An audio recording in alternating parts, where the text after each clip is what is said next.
pokok. Nggak tahu.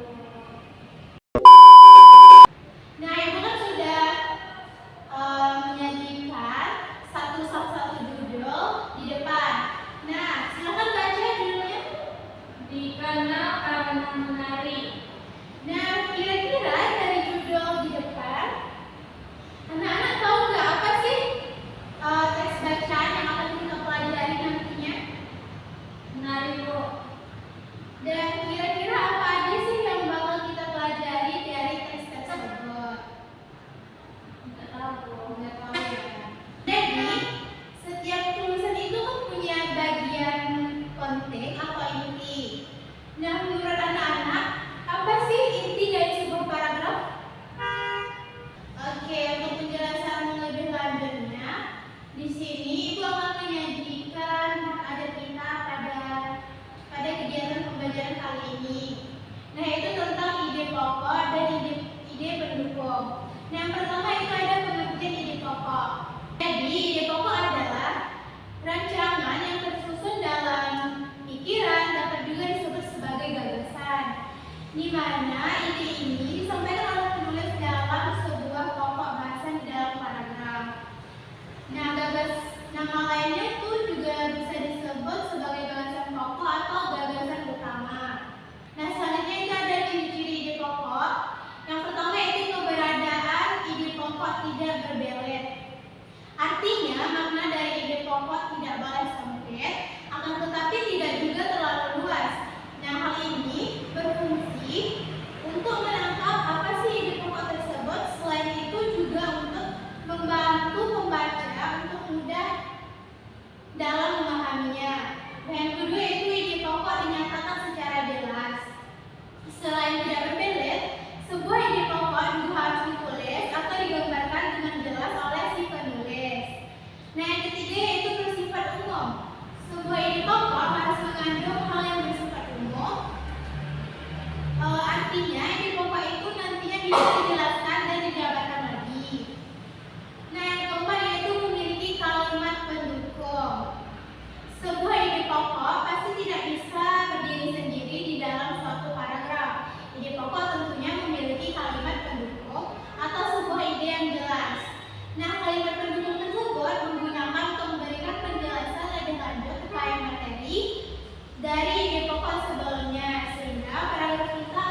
selanjutnya, anak-anak semuanya silakan mengerjakan LKPD dari teks informatif di depan, yaitu judulnya tentang dikenal karena menari.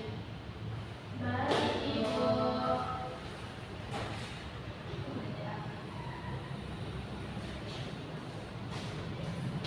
Nah, untuk petunjuk LKPD-nya yaitu silakan kalian baca dulu paragraf 1 sampai paragraf 6. Kemudian kalian tulis paragraf 1, kalian tulis apa yang di pokoknya sampai paragraf ke-6. Mengerti semuanya? Mengerti, Bu. Oke. Nah, untuk waktunya itu nggak lama ya, cuma 10 menit. Setiap pelajarannya nanti silakan kalian kumpul dan presentasikan ke depan.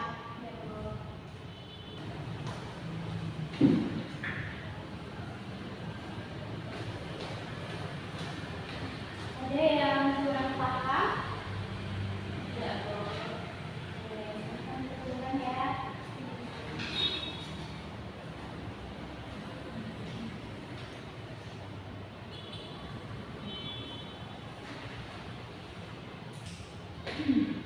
Oke, sudah siap semuanya? Sudah, Bu. Oke, siapa yang mau mempresentasikan hasilnya? Ya, Bu. Silakan Elvira. Ini, Bu. Ya, silakan maju ke depan.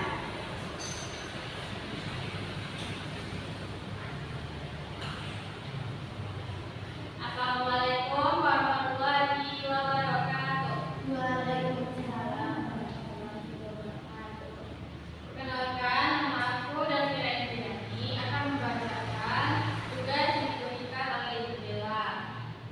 Yang pertama yaitu ide pokok di paragraf pertama adalah 5 desa yang terkenal dengan tarian daerahnya. Yang kedua, ide pokok paragraf kedua yaitu ada tari sebelah. Ide pokok yang ketiga ada tari dada. Ide pokok yang keempat ada tari paksa kembang. Ide pokok yang kelima ada tari kembul. Ide pokok yang keenam yaitu ada tari saudari. Sekian dari saya. Assalamualaikum warahmatullahi wabarakatuh. Waalaikumsalam warahmatullahi wabarakatuh. Oke, berikan aplaus untuk kelompok yang satu. Apakah ada dari kelompok lain jawabannya sama atau berbeda? Sama, Bu. Oh, sama ya. Berarti Anda semuanya sudah paham kan apa yang dimaksud dengan ide pokok? Paham, Bu. Dan kira-kira Anda semuanya sudah bisa kan menemukan ide pokok dalam suatu teks atau cerita? Bisa, Bu. Nah, tadi kan kita sudah membahas dan menjelaskan mengenai apa sih itu ide pokok, ciri-ciri dari ide pokok, manfaat mencapai ide pokok, serta cara atau langkah untuk menemukan ide pokok dalam suatu paragraf atau suatu teks informatif. Nah, kira-kira Anda semuanya siapa yang bisa memberikan kesimpulan tentang pembelajaran kita pada hari ini? Bisa, Bu.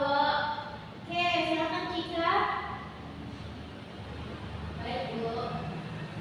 Ide pokok adalah sebuah ide yang disampaikan penulis dalam sebuah pokok bahasan di dalam paragraf.